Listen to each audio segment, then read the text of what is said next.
আমি এটা প্রত্যেকটা জুমায় এক একটা জায়গায় গিয়ে থাকি।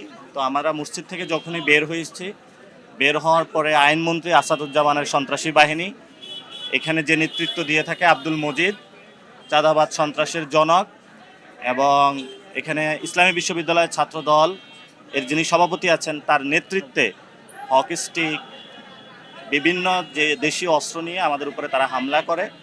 আমাদের জায়গা থেকে আমরা শান্তি শৃঙ্খলা বজায় রেখেছি এবং আমাদের অনেকের ফোন, ক্যামেরা থেকে শুরু করে মানি ব্যাগ তারা সেখানে আমাদের চিন্তায় করে নিয়ে যায় তারা, এবং তারা অনেকগুলো ডিম নিক্ষেপ করে। আমাদের অনেক ভাই এখানে আহত হয়েছেন হকি স্টিকের আঘাতে। তো আমরা এটা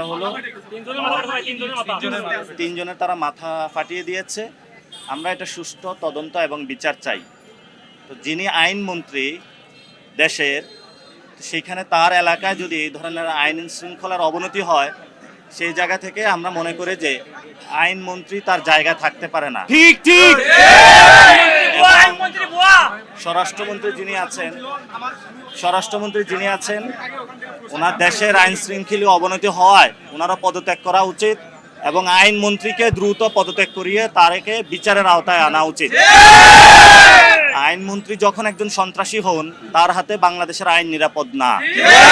ওনার হাত দিয়ে জুলাই সংস্কারের যে আমাদের আইনগুলা হয়েছিল, সেগুলা কিন্তু প্রত্যেকটা আইন রহিত করা হয়েছে তার হাত দিয়েই।